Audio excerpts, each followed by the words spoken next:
All right, so people, look like we are on Facebook Live. Yay.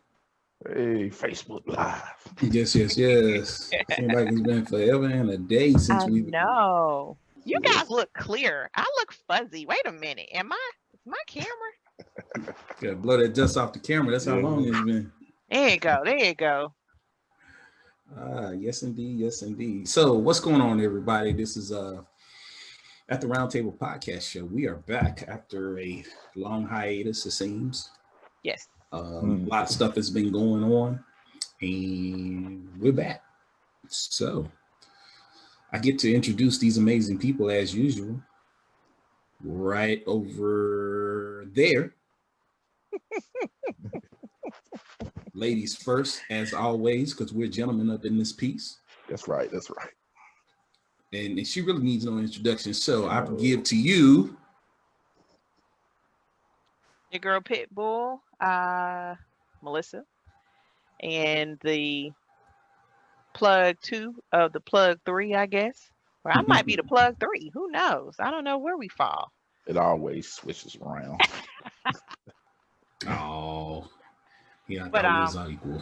miss you guys so much. Glad that we're able to do a show tonight. I think the topic is going to be healing and interesting. And for those who aren't able to watch us right now live, I do believe this will be another one that'll be viewed times and by many, just like our previous show about mental health. So looking forward to get into it. All right. Yes, indeed. Yes, indeed. Yes, indeed. And of course, we gotta go ahead and put it out there for the gentleman that brings the X factor. He brings the knowledge. He keeps us in line. Yes, he keeps us truthful. Truthful. Yes, indeed. It is that man, the myth, the legend, aka A Money. Hey, Money. Hey, the check is in the mail for y'all. That delightful introduction. I appreciate it. Miss being on with y'all as well. Yeah, man, it's been far too long. Man, I was just talking to Renee about it, and she was like, when's the next show? And I said, well, we just Zoomed, and then we got on the phone and we was talking to each other about it and coming up with these amazing topics and people that are going to be on, and it's like she said, she misses it. So good. And last but not least, listen, the man that stirs the drink. Our own personal Isaac. That's right. Yes, indeed. I'm that guy, third wheel on this amazing contraption that we call a vehicle is bringing you information. Carrie Digsby. I am so honored to be with these two guys right here. I mean, they are beyond words. I can't tell you. Many times we talk about them here in this house, and I get to sit back and watch what they're doing out in the community and with their families. Man, as iron sharpens iron. I'm feeling. So I'm ready to roll right now, y'all. So go ahead and let's make this introduction happen. Melissa, you got the gift for gab. Let's go ahead and get this pot going. I don't know if that's a gift that sometimes for some people, but tonight, family, we are talking about the BLM, Black Lives Matters, amongst other things, the climate, the conversation, the struggle, the fight, the awareness, the consciousness that appears to have been set aflame amongst our nation for us. So we're coming with some points that you've probably heard, and then we're also trying to bring some different point of views as well. So if you're watching now, you logged on, get other people to log on, say, hey, yo, we're on here. We want some comments. We want some dialogue, and we need to have you guys be a part of this, because if nothing else, it's nice to have and give you a platform for your voice to be in our safe space of family. That's right. That's right. Shouts out to Mahogany to BT, aka Miss Drippin' Bling herself, has just joined us on At the Round Table. What's going on, sis? Hey, come on in. Come on in. Share it with everybody. Get everybody on this because we really want to hear everybody's voice tonight on this particular topic. You know, it's about Black Lives Matter and it's a host of other things. It's going to get hot and heavy this evening. But like Sis said, it's about to be the truth, the whole truth, nothing but the truth. And True. we get ready to do it. So I'm just going to tell you right now, if you're a bit faint at heart and don't like conflict, sit back and just, put your grown panties or drawers on because we're about to talk about it tonight. And if you want to be anonymous, you want to maybe voice your opinion, but you're not feeling comfortable due to some of the other parameters that has been our soft cuffs that's been put on us on what to say and how to say and make sure you're not reflective of your workplace and all this kind of stuff. Inbox us, message us, and we will then get your message read out. Okay. So how you guys feeling about what's going on? I have I'm gonna tell you, everybody right now, I may not be popular after this show because I have just some real true opinions about it. And I'm not that person that's just gonna, jump on the float because it's in a parade. Like I want to have some real life, tangible, concrete changes made. And so I'm not easily impressed by some of the things that's going on. So I may not be popular with you, but please know that my opinions are mine. It may not reflect at the round table's collective thoughts, but I gotta be truthful. Been there and I gotta stay that way. Well, I'm gonna be the first one to say I thought about putting out a disclaimer, but you know what? We might be rolling till the wheels fall off on this thing. So it is what it is. But we do want people to definitely chime in. Daryl Cook, what's going on? Hey, Daryl Daryl. Cook. Yes. Ooh, thank you, Daryl, for joining us this evening. Daryl comes from. Daryl's gonna give us some good. Yes. Good. Yes. Go ahead, Daryl, and chime in. So, A-Money. Yes, sir. All right, I gotta throw it out there, man. I gotta throw it out there because here's the thing: we're all parents, the three of us. Okay, and my question would be, starting with you, and then I want to go to Melissa as well. Seeing what's going on, how have you been able to convey this to your sons? Because you, like me, you got boys. Well, first of all, I'd like to commend the youth right now that's pretty much leading the way in these demonstrations right now. It's been a tidal wave of just youth involvement, and I want to commend them for leading the way. As far as my children, that's tough. We had always kind of taught them about it,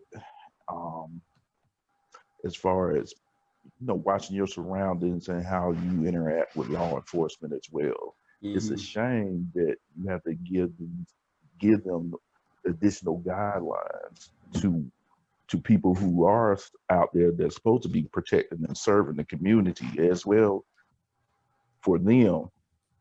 However, we have sat down with them and told them the truth. We're gonna be blunt here. We're gonna be blunt here. It's discouraging having this type of conversation with your children because you want to make sure that they come home safe. But when you have to give them additional instructions of as far as being pulled over for whatever reason, make sure your hands are always on the steering wheel. Yes, sir. No, ma'am. Yes, ma'am. No, sir. And just complying, over complying with what the officer is actually wanting you to do in terms of dealing with law enforcement. It's sad. It's sad. It's hurtful. It's maddening. So it's unfortunate that it's two separate parameters that groups have to deal with in interacting with law enforcement. Yeah. How about you, Mel? Having daughters, as you know, with Breonna Taylor, Sandra Bland, and no disrespect to uh, ignore or exclude any other the queens that's been murdered, but those are two that kind of hit my heart. Um, Being female, being a woman, gives you no leeway, no type of allowance, or any type of exclusion because you're Black. Mhm. That's what counts. Um, so dealing with law enforcement, you have to make sure that you are prepared. And that's what I try to not only tell my daughters and give them what I feel they need to survive in life, but also to survive their life, because there is no changing being Black. And you have police officers, you have certain white American citizens that feel that because you are Black, that they have a right to approach you, question you, Mhm. lie on you, call the police to now have you possibly interact with law enforcement that may or may not be sound, truthful, a good officer. So Mhm. these are the things that I talk to my daughters now. Have one getting ready to go to college. You know, she's driving now. There's a whole different set of rules that you talk to your kids about when it's like, hey, be aware of your surroundings. Don't talk to strangers. Don't let anybody get in open drinks. You know, you had all that kind of stuff. Mhm. Now you got to give them a survival kit. And so that is what I am in the process of writing up, as well as verbally conveying to them, because you know where you used to get a pass because you're a lady, it doesn't matter. I had a non-Black friend uh, really reach out to me to try to say, you know, I feel sorry, I don't understand, you know, how could this happen. I said it happens because you didn't understand that it was happening, and not you personally, but in general, the non-Black population just didn't understand that it was that serious. Also, it was brainwashed, that it was our way of life.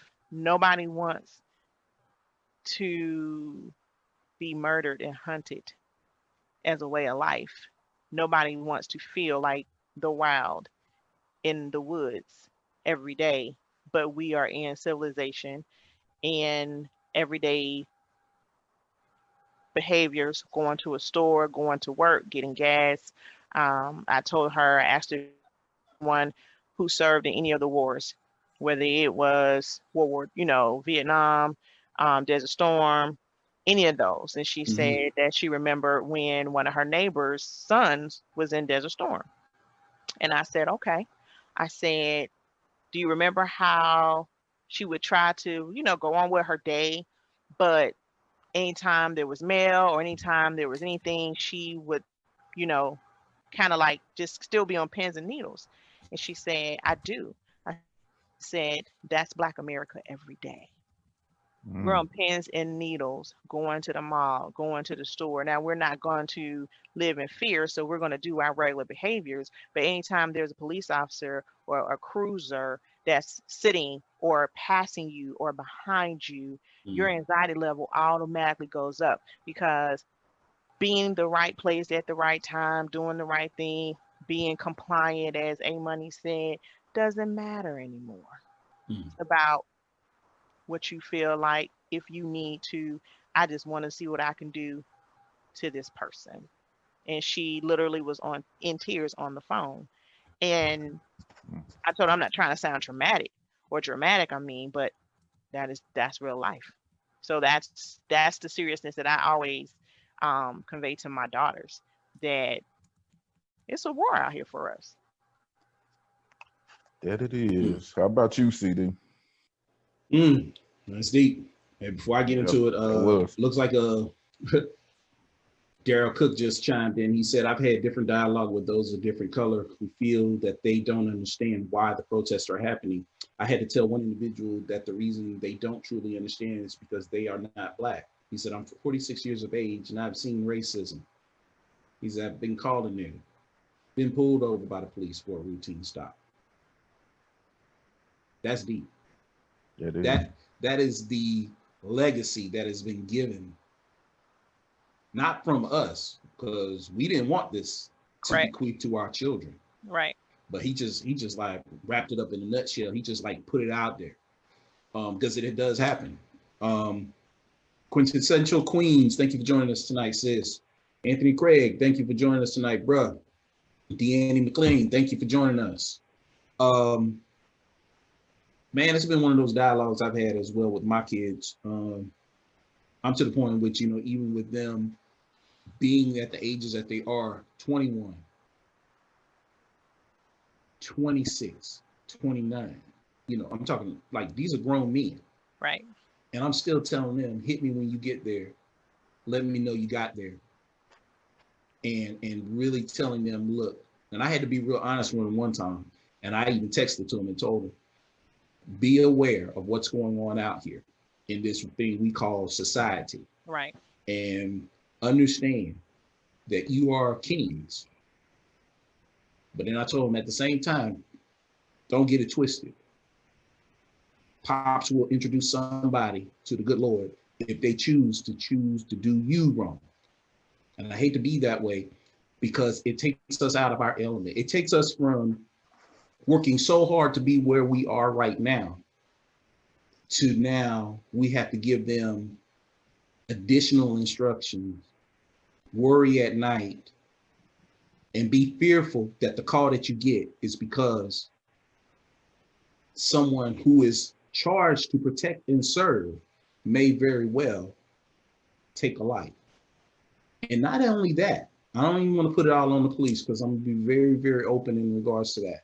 But there has been now instances in which there has been African Americans that have been killed because of their skin.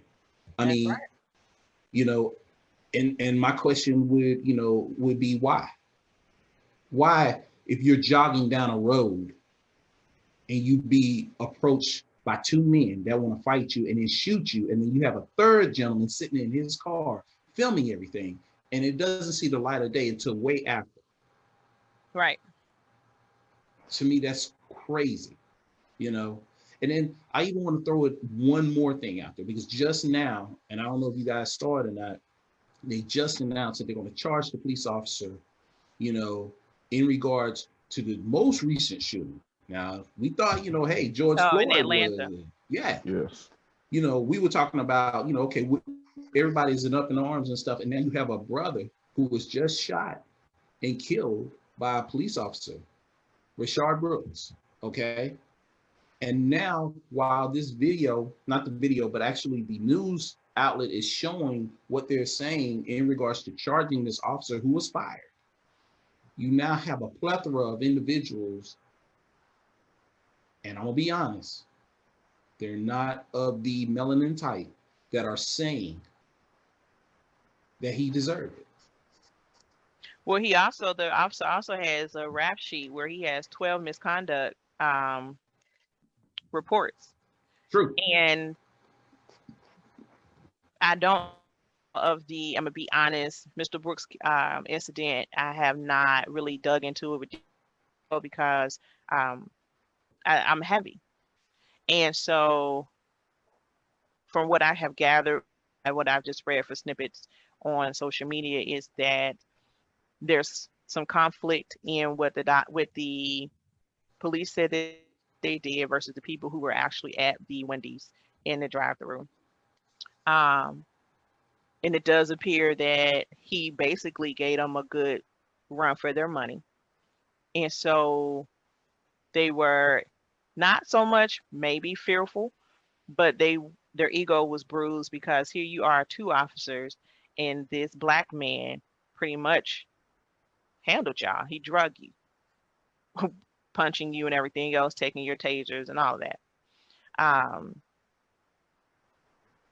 feel like the call for reconstruction, revamping, redesigning, retraining of police departments across the nation is an absolute must.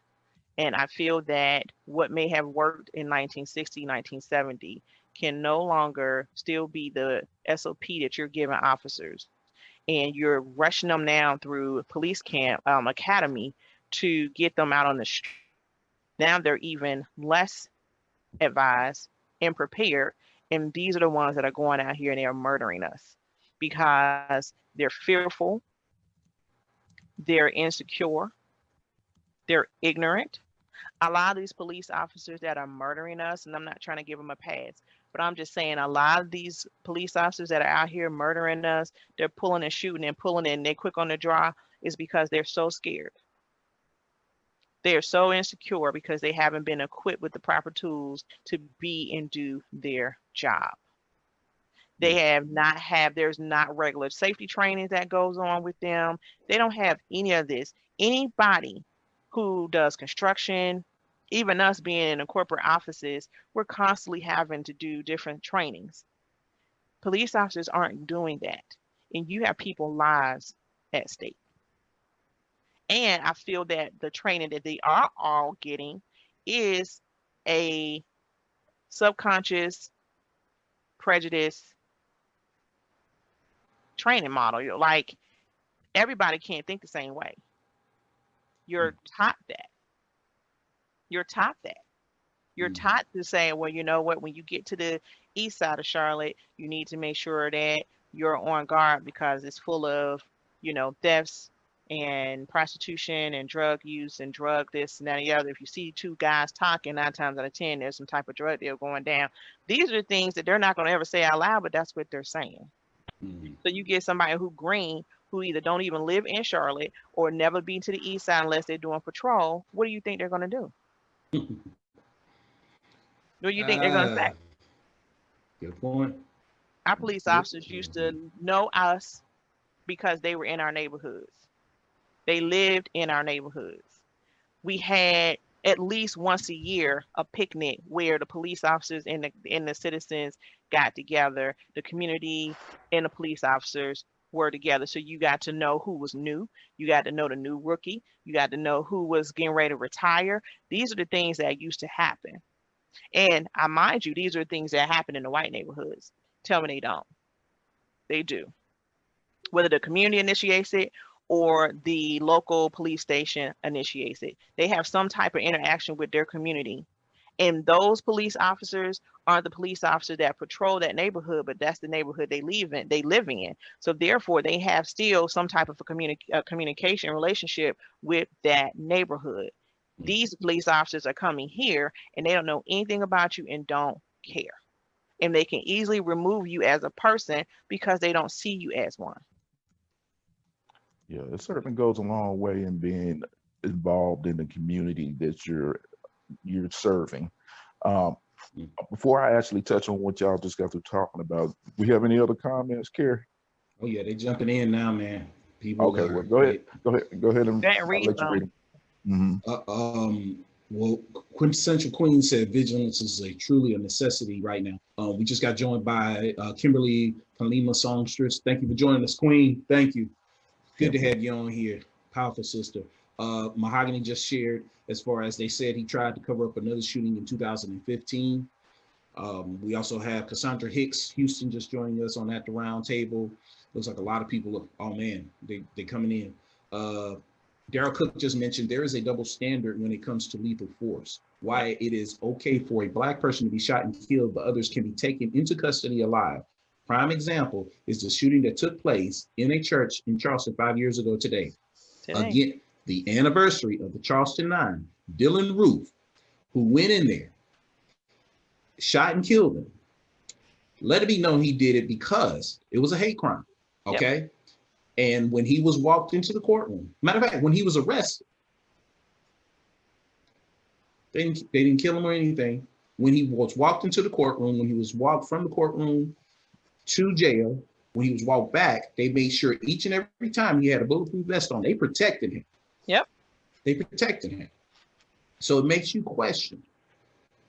And again, I go back to the police officer who is now being charged right now. He was fired and then now being charged for the murder of Mr. Brooks, and how people are saying, again, that Mr. Brooks deserved it. Wait a minute. How is it that if and I'm going with what you're saying, sis, so tell me, and then brother AT, hey, I need you to jump in as well. If I wrestled against 2 police officers and I'm running away, I took the taser away from you. You know I have a taser. You know a taser is a non-lethal unless you have a heart condition. And I doubt very seriously the police officers had a heart condition. He would have tased them and ran. So you mean to tell me while he's running, that gives them justifiable cause to shoot him 3 times in the back? Not at all. It was an ego thing. I'm trying to understand the analysis, and anybody who's out there right now, I need you to chime in as well. Share this with your mom and them, and everybody get in, because again, this is going to be real talk. I'm trying to understand the dynamic of how it is that we get one side of rules when it comes to handling, because I just saw not too long ago someone who was not of melanin complexion, who actually was fighting against police and everything as well, got slammed against the wall, got slammed down, took a couple of them, but they were able to get him in his torn shirt into that police car. He didn't alive. Die. He didn't die. Mm-hmm. He did not die. So I'm trying to understand this dynamic, and I wish there was some officers of the law that could chime in, come in on here and tell us what are we doing wrong that would mitigate the fact that we are losing our lives in these streets, and it's being videotaped. And I did what my brother usually do. I pulled a clip of a statement that someone just made, who's very well known, who made a statement that was totally false. But I'm not going to share it yet because I know my brother up there, he got something for us. And the funny part about this, 2 days ago, I was in a convenience store and a gentleman struck up a conversation with me just about this same thing that we're talking about with the Atlanta shooting. And his statement was that after we conversed a little bit and we delved a little bit into the conversation, because he initiated it and wanted to see what my feelings were on it. Mm-hmm. I told him I was mad. And he said, why? The police didn't do anything wrong. And I paused and I had to think real hard about the words that I was about to choose at that time, that I was about to say at that point in time. The complexion of your melanin face. Yeah. Uh-huh. So I said the problem is two different standards in policing. And both you and Melissa have pretty much hit on it. At that particular time, he wasn't compliant. I had no problem with saying that at all. Absolutely. However, as both of y'all put it, when he turned around and ran at that point in time and pulled the taser back, it's my understanding is taught that you meet escalated situations with that same escalated situation. Right. Exactly. Right. So it's both of you just got through stating 9 times out of 10 that stun gun is gonna kill you. But yet and still, like Melissa was addressing too, I don't know whether it was ego or it just gave those particular individual or that one individual at that particular time the green light to go ahead and just end it all together. Regardless of that fact, it was wrong. It was wrong. It was totally wrong. And trust and believe, this is on the cusp of what I'm sure that police officer just saw in regards to George Floyd. He just knows without a shadow of doubt, before he even put his clothes on and his boots and his gear, he was just probably watching on the news what was going on in regards to these protests that are going on with the situation happening to George Floyd, Taylor, a host of others. And you go out and you literally do the very same thing that this America is up in arms about right now, that is causing a divided line. Because it's a taught levels of action being trained or taught to the police officers. They get a whole bunch of stuff thrown at them, and then you get out here and you figure it out. And I think that's totally wrong, because here's the thing. Remote learning only works for office jobs, not when you are dealing with my life. Yep. This is true. And Kimberly just said the same thing. She's chiming in with a bunch of individuals. Thank you, Kim, for sharing this information of many individuals that are in Charlotte that are leading the cause as far as what's going on. But she even said it herself. The officer shot him at 18 feet away.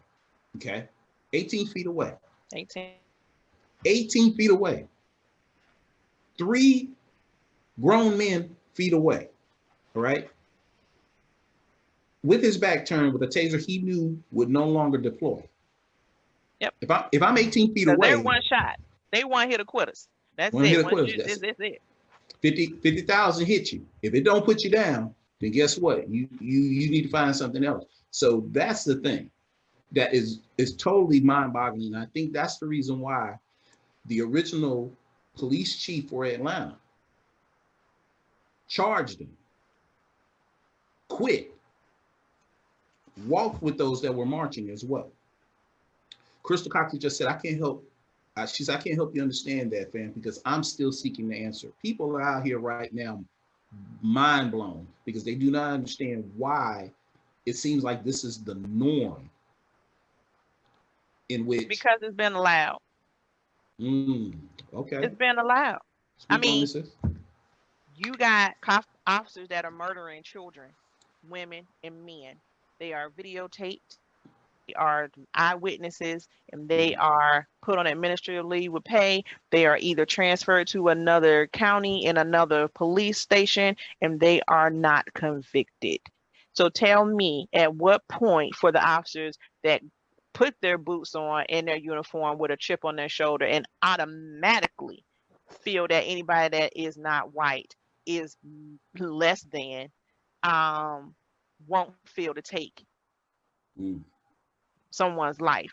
This gentleman who shot Mr. Brooks is a murderer, but he's a totally different type of murderer than you sitting on somebody's neck for 8 minutes and 46 seconds with a smug on your face.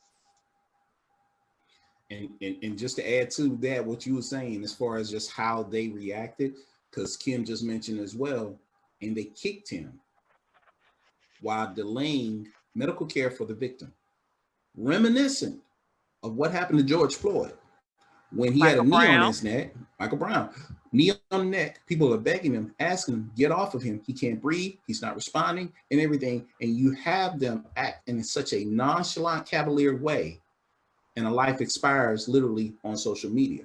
Cassandra just said, in order for people to care about the job, one must be vested and committed. If police feel as though people don't care about them, why would we think for a moment that they care to protect us? And we just a part of their job. It's just like many jobs, teachers, doctors, etc. No care and compassion. It's all about the bottom line and money for some, and they are waxed cold. Everybody has bedside manner. That does not only apply to medical field jobs. Everybody should have some type of a manners or mannerism that they should conduct their duties. And these are things that are not being done. Now, I actually reached out to officers because I knew we were doing this show. And I would like to say to those who responded and gave me statements, I appreciate it. Taking that time. I am keeping it anonymous because for everyone who is allowing the powers to be to change the narrative, this is not about Black people against police. This is not about everybody feeling like police departments are just horrible.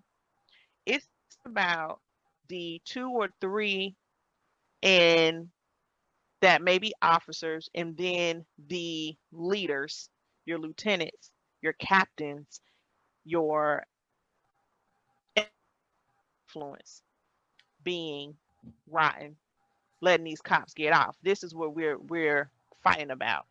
And so you have cops, you have officers. I talk and I have statements from different types of officers and different entities in law enforcement. 2 of them, one was videotaped and didn't know that they were being recorded, just speaking, giving their opinion about what happened and saying, hey, I don't think that's right. If anything happened like that, with me, I'm not sure that I will be able to stand there, blah, blah, blah. They have been put on paid administrative leave. This isn't making the news. And then I have another officer who, let's just say it was a local, kind of interaction, but the cop did something very racist, very biased, then reported the officer to their superiors. That officer has been put on a 6-week paid administration leave. And they told me they don't know if they're going to have a job at the end of those 6 weeks. Mm-hmm. So not only is this structure, this organization, this system designed to be biased in how you do your, and then if somebody catches you doing it wrong, we have it where you're not going to catch any flack, or we got it where we'll ship you to another, police department in the night. We also have it so it's so designed that if any of the officers that are good, fair, unbiased, and just speak up for being truth and right, justice, they are either blackballed, put on leave, or fired. So you tell me what and how, you're never going to find an answer to what we need to do when their whole organization is designed around being biased. What do you do? That's a very good question. That is a very good question. Hey, Kanya Parker, thank you for joining us at the round table. It looks like she's joined. Stacy Hunter, thank you for joining us on At the Round Table. They're coming in right now. Anthony Craig, he just mentioned something as well in regards to how it used to be back in the day over in the neighborhoods. We're talking about Delahaye courts, we're talking about Piedmont courts. He just mentioned how Janisha Fonville was shot and had a mental problem. And this is like in these neighborhoods, predominantly African American and such, where a lot of this stuff is happening. Kimberly just said that in-house intimidation she is speaking is for real. Pitbull, way to go. Mahogany just mentioned it is time for the judicial system to make an example out of these cops. I want to challenge that as well, if y'all don't mind. Yeah, because because that's an Arnold Palmer for me. It's a little bit and a little bit. It ain't.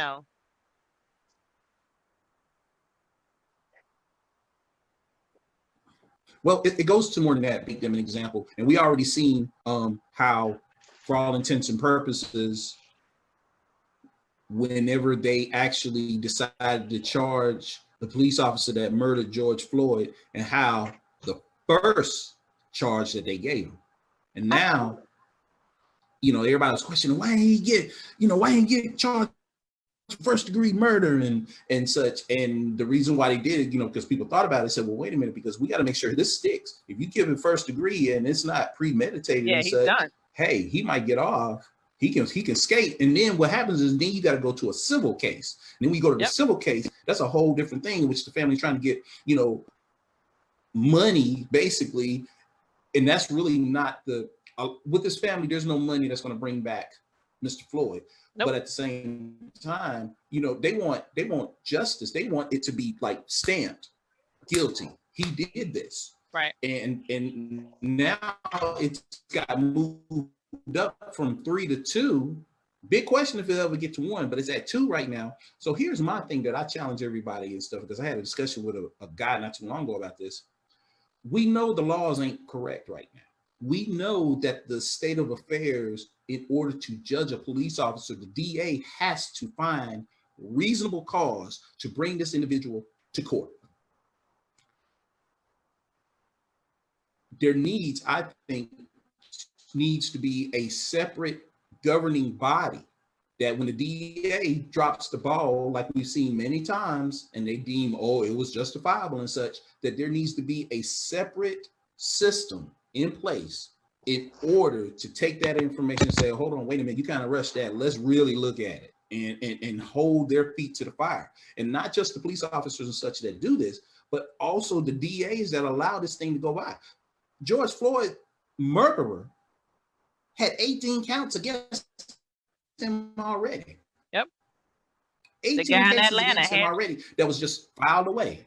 Yep. 15. So there's got to be another governing body or a set of individuals that sit to the side and wait for situations like this, and they cannot be comprised of solely of police officers, because the wall of blue is formidable. All right, we can't have that. We need to have other individuals, whether it be, you know, pastors, you know, whether it be lawyers, whether it be individuals that hold a high regard in their particular area, neighborhoods, whatever the case may be, and let them judge those that wish not to be judged. Okay. Kimberly just said the very same thing. Katie, you breaking up. Something's going on. It's stopping and starting. It's stuttering. Can you hear me now? Yes. Kimberly just mentioned this. They want a lesson to be taught, an economic deterrent. Yep. I agree. Hello, Terry. Thank you for joining us at the Roundtable Podcast Show. I just want to share with you guys that the mayor of Pittsburgh community has started selecting members to be a part of a task force team for the police reform. So it is starting to happen and starting to take place in certain cities. One of the things is someone sent a message that said, one of the first things that we have to do is get out of our own way. We have to take care of our own house first.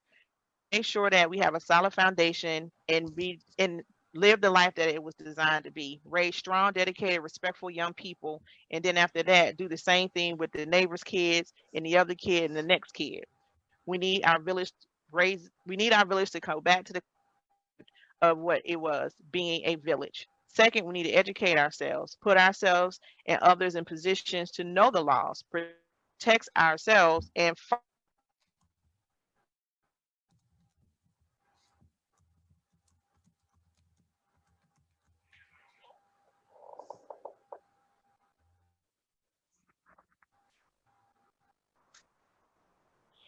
so this is not the time to let up our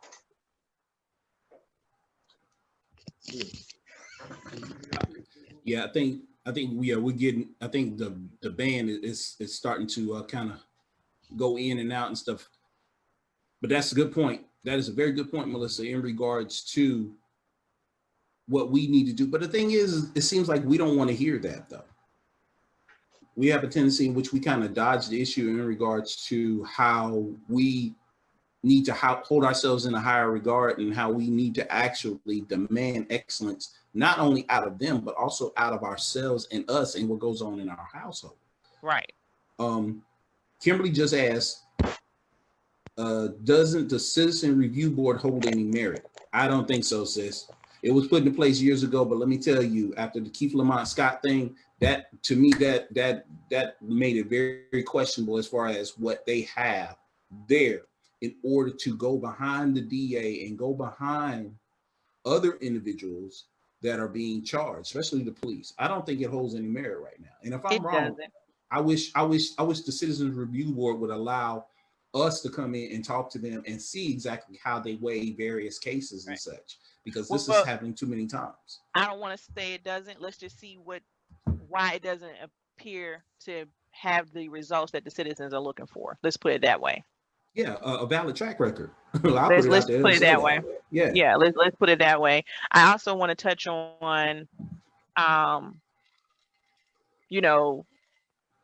family, please do not get distracted and allow the narrative to be changed. You have so many people that are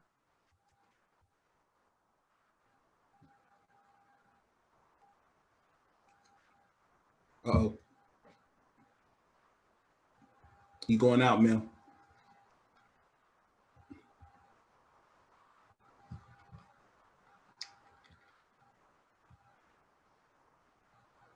Y'all, we apologize. It seems like there's a little bit of technical difficulty that's going on. Mel, can you say it?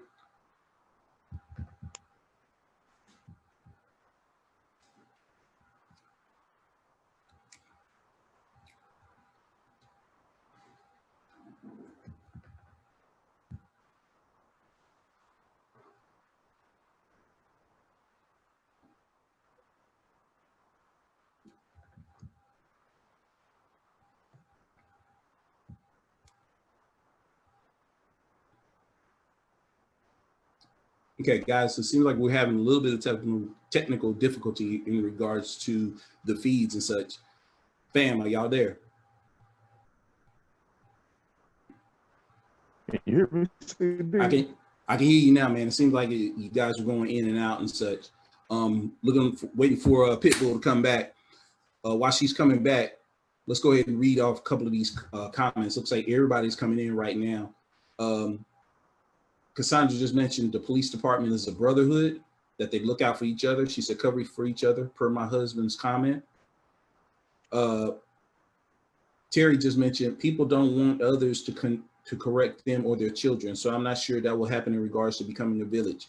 Good point, because I know many times I've been wanting to say something to some of these young men that are out here with the pants hanging down and making certain statements and such. And then all of a sudden they get upset with you, and or your significant other wants to hold you back and not say anything because they're very fearful of how they will react. Okay. So guys, with that being said, it looks like a lot of people are trying to come in. It looks like we're having some technical difficulties. For that, I apologize. It is about 6:50 right now. If you get a chance, I want to ask you to kind of share this video once again. Share it with the masses, share it with anybody that's willing to listen. We're going to try to do a watch party on this in order to really get people involved and see if they in turn will share, because there is no strength in silence, so to speak. All right. Hey, Money, what's going on? So there is no strength in silence right now, y'all. And I would hope that we will be able to kind of like band together in order to talk more about these situations. Hey, Money, wouldn't you agree? Oh yes, man. My bad. I had some technical difficulties over here. It looked like you and Melissa were going in for a second. I hate that I missed probably about 10 minutes of the conversation. I'm trying to figure out what was going on, but my apologies. No, that's all right. Well, to the viewers as well. Yeah, it seems like it maybe, I think it's happening across the board, because it seems like there's a couple other people that are running real slow as well. Kim just said, as we watch this historical time in history and an unfolding and unveiling of minds and hearts that previously had scales over their eyes, how do we protect new advocates from the rhetoric of Candace Owens, Larry Elder, Ben Carson, that declare white supremacy is not an issue? How do you circumvent the derailing of efforts? This is my suggestion, sis, because Candace Owens has really been running the gambit in regards to that, stating that what we're doing is making martyrs out of criminals. Let me explain something to everybody, and Adrian, please chime in if you think, add to it if I say something wrong. Okay. To become a martyr, one must understand that they will gladly lay their life down. That they will gladly lay their life down for a cause. For each one of the individuals that were taken away so abruptly in this moment of their life, they did not foresee that they was going to become a martyr at the time. They did not know when they were walking to the store in order to get an iced tea and Skittles that they were going to be a martyr. They were not jogging down the street by themselves and thinking that they were going to become a martyr. The gentleman who was, I forget his name, please forgive me, but the gentleman that was driving in an old Mercedes who got pulled over by the police department, okay? And then he ran. He ran because he had outstanding child support payments. And he did not know at the time that he was going to be a martyr. And I know for a fact, George Floyd, who happened to work with the police officer that had the knee on his neck. And I want you guys to remember this number.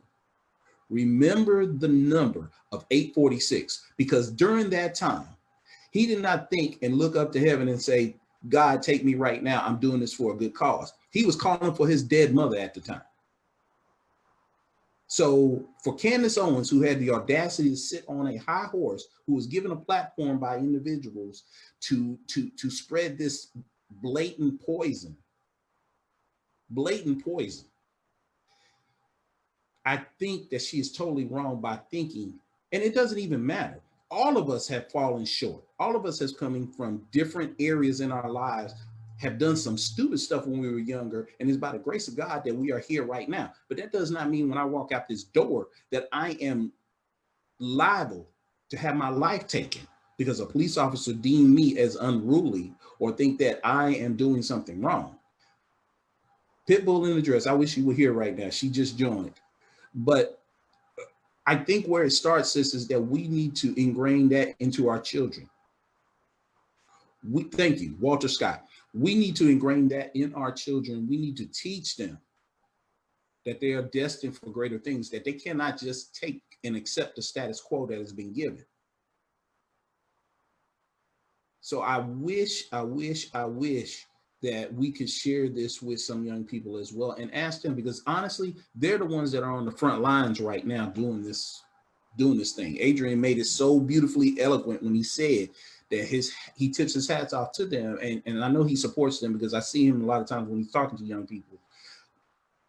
They're the next generation. And I know a lot of us older folk, we have tendency to say, oh, ain't nothing going to change and da-da-da. It's not about you. It's about laying down a foundation for our children's children to have.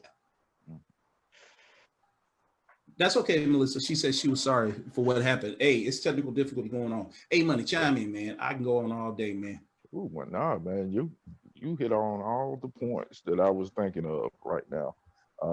Again, the only thing that we can do is actually stay the course. The unique thing about it, though, is that these young people, they see it. They see it. And they know that it's wrong. And again, hats off to them for leading a lot of these demonstrations right now. People like Candace of what's her name again? I try not. Yeah. People like that. She's getting paid to do what she's doing right now, without a shadow of a doubt. So that particular political side is paying her to say the things and to bring discord to what the movement is all about. Concentrating on black on black crime. And I hear that a whole lot. And that's the thing I'm having a hard time correlating. What do black on black crime have to do with policing? Good point. And the only thing that I can say in regards to that, because I put it this way, I think it's the preconceived notion that they have of us that is causing that. So if we hold ourselves in a higher regard, even though we can't give them fuel to the fire, I would say. But at the same time, though, and like I tell a lot of parents, we got to get out of how things used to be. And it's almost similar to with the NAACP. Somebody mentioned that very same thing as far as why the NAACP numbers have been very, questionable in comparison to years past. And the reason why is because we need the young people to take the reins and run with it. That's right. So therefore, it starts in the home. So how we raise them, how we give them information, how we have high expectations and excellence of them in our home should permeate whenever they go out into the public. And then when they go out into the public, people are looking at them in a different way. Hopefully, so it's a dream, it's a wish. But then at the same time, we really need to look at all of the things, because I think some of us have also been lax in regards to what we need to do.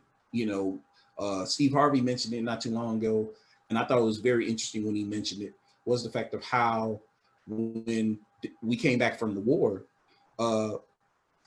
and Black Power was heavy in the early 60s and things of that nature. But after that time frame, it dropped. It's like, those who took up the mantle, it dropped. So then you go into, of course, getting into the 80s and the 90s, where you had a lot of television shows that really promoted excellence in African Americans. Now you look at it, you don't have those same shows. So it's almost as though things are dropping off. So we need a resurgence. Absolutely. In order for us to get to where we need to be and make them realize that as well. Melissa just mentioned, bro, she said, I had a young woman tell me that they are at the age that witnessed Trayvon Martin murders and murderers go free. It changed their lives. They are now on the front line. So, which is very interesting, because we remember Rodney King. Just watched the special on him last night. Just watched it. So just think about it. That many of us were privy to, and it's almost like history is repeating itself to a certain extent, because many of us was privy to the watch riots. Many of us was privy to the riots that were going on in Chicago. Many of us saw what happened to Rodney King. The list goes on. So now we have our young people, they're now seeing a high influx of what's going on in regards to these murders. Let's just call it that. And then it makes you question whether or not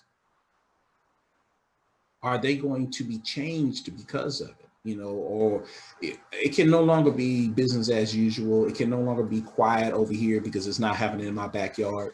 The backyard is now the world. And the question is, what do we do about it? Absolutely. Cassandra just mentioned something. She said, I don't like how Caucasians are being extra nice because of what's going on. It bothers me. Be nice and care because I am a human being, not the color of my skin. Good point. But it's that, quote unquote, as a certain sister would say, the elephant in the room. How do we get beyond that? Anthony Craig said, right, be better people. Make some attempt to reach the parents. I'm willing myself to help kids listen better to people who have been there. Wow. Good point. Very good point. Yes. And then Kimberly just said, they killed us when we were kings. They need an internal white American spring to come to terms with themselves. Black on black crime is a term coined to separate the other same race killings. They are all bad. Admittedly, we have a deficit, but using that term takes the focus away from the fact that the external powers with greater firepower and greater means to exonerate themselves are getting away literally with murder. Wow. That was deep. That was deep. So family, it is 7 o'clock. Unfortunately, we've got to go because we try to be timely, and you know, we want to definitely make sure we get this information out to everyone else. Shonda Cheryl, thank you for joining us on At the Round Table. We're going to make this video available very shortly. We may do like a quick watch party so it can get out and get people to kind of chime in. If you have any thoughts or concerns, any ideas, just something that maybe we didn't mention, please share it with us. Oh, I want to share this one thing that y'all want to get a kick out of. Then we're going to go. Okay. So there was a statement. So Mayor Giuliani, you know, he's very tight with Trump. Okay. He just made a statement that Washington Post just dissected. He falsely claimed that Black people kill more police than vice versa. Now, a lot of people don't know the Washington Post has taken it upon themselves to literally track the number of police shootings that are going on in the United States. And I'm going to tell you, we're talking about from 2015 to now. 2015 was 994 versus right now, we're at 456. Okay, so literally what they're saying is on an average, from what they've seen, there are about 1,000 killings by police officers every year.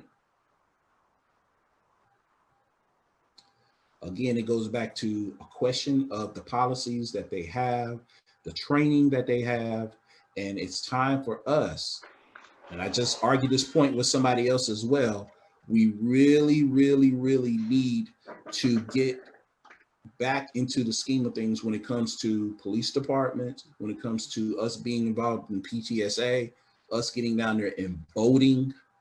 Because again, if you vote on the local level, you have control over who's going to be in there, the DA, who's going to be in there in regards to laws being passed, the governor. These are the things that need to happen, y'all. And you can also pull up those particular statistics on FBI.gov, if I'm correct, FBI.gov. Now, the unique thing about that, though, is that it's voluntary for police departments to report that. So it still is a little skewed because it's not a requirement by the federal government for them to do so, but it still will give you some insight on the numbers in comparison to Black people killing police in reference to them killing us. So that's also another good tool. Very good tool. I'm back, family. Sorry about that. Wi-Fi said, zoop. Hey, welcome back. Welcome Shout back. out to Dennis Barton. Gave me my tips on what to do. Was able to get back on. Last thing I heard, other than you guys talking right now, is speaking of Caucasians or non-blacks being extra nice because in light of what's going on. Brought up to my point what I was going to make about the Black Lives Matters. Everyone's saying it. People, corporations have bought additional spots or commercials to add the Black Lives Matters hashtag. So I'm not going to be unpopular. I'm not impressed by anybody who says Black Lives Matter, whether you look like me or not. Because here's the thing. You get distracted by a fad, a trinket, some type of, you know, oh, we're all in this together, make you feel like you're belong. Black Lives Matters, and I posted on my page, is dripping off of the lips of people like they are salivating for either redemption or some type of recompense, some type of, you know, you feel like somebody owes you something, or you're saying, oh, I'm sorry. I don't need you to be sorry. I need you to take action. And for the Black people who want to act like they are conscious, but they're scared to be a part of the movement, sit down, because this is happening with or without you. And for my non-Black people who are like, I want to know what to do, and I need to know, let you know that I'm a part of your cause and this fight, and I support you. Say that versus Black Lives Matter. I put a post a couple weeks ago where some of my non-Black friends, and I do have some non-Black family, was kind of like, I'm a little nervous. You know, I want to either like or comment or share, and I'm nervous because I don't want to be attacked. And I'm like, by who? And they're like, by Black or white people. And I'm like, wow. So I put on my post, look, these are people who've been in my lives for a long, long time. And before it was popular, and before cell phones, and before you need to put a hashtag on something, they were about rights. They were about being treated fairly. They were about speaking up when I wasn't, or if somebody tried to be slight. They were always respectful. And so I will go to toe to toe and to the line if you were ever, you know, commented, or you ever felt like someone came at you sideways because you commented on something that was on my page, and I let that be known. And so, to the queen that said it, you do have some people who are really genuine about it, and then you do have some that are not. But please understand, everybody who's chanting Black Lives Matter, and it may sound kind of hollow, it is not always just white people, because there's a lot of us that are skinned, but they're not our kin. Okay. And so What? Whoops. There she go there's again. a lot of people that's our skin, but they're not our kin. And so that's where I'm at with this. Show me some action. I don't need you to sing me a song of Black Lives Matter, beating on a drum and having all the fists in the red, black, and green. I don't need that. I need action. I need you to come, and I need you to stand, and I need you to vote. I need you to read books. I need you to Google your laws so you'll know exactly what it is and what rights that you have. So if it comes down to me or a child or somebody else, we know what to do. Stop sharing all of this nonsense and put you some energy and some time in to getting you something that's going to get you somewhere. I don't care about Real Housewives of Atlanta or the next hot shoe or this, that, and the other. Tell your brothers and your uncles and your neighbors to take that $120, $280 and buy them a life insurance policy. Stop spending it on Jordans. These are the things that make me say, oh, you know what, now she Black Lives Matter. Or yeah, he's Black Lives Matter, because you're doing things that help promote our lives mattering.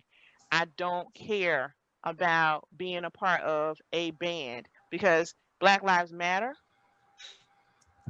sounds good, but what does it actually mean? What are you doing to mean something tomorrow? You understand what I'm saying? What you're saying right now, but what's your actions the next day? Corporations sending out these emails that has been formatted. You take out the bracket and you put your company name in. Okay, all that sounds great. It was great to receive it on a Monday. What your stockholders look like? What's my share options now? What's your executive board is about to change into? I don't care about you saying Black Lives Matter and we're against racism. I don't care about that, because if you're not letting me into your boardrooms, then you're not caring about me. Mm. Ooh, boy, somebody let the chains off. Hey, give her a break, and she come back with fire. For a big time. Wow. That's And then all she the frustration of my Wi-Fi being out. gonna drop the mic. All right. Well, y'all heard it first right here, boy. Thank y'all for joining us. They still are chiming in right now, y'all, but you know we got to get off of here. We got to share this. People, share this with everybody. If you get a chance to watch the watch party tonight, you can chime in. There are a couple of points that were made on here that we did not get to address. Kimberly, Kalima Songstress, thank you. You've been dropping knowledge on this thing right here. To all the people that have been joining in, Mr. Craig, he says, show them that it matters. Show them when our animals pull them pants up. I mean, it's just a host of individuals. Yes. They chiming in, and this is what we need, y'all. We Keep the need dialogue to hear this. going. Keep it going. Keep it going.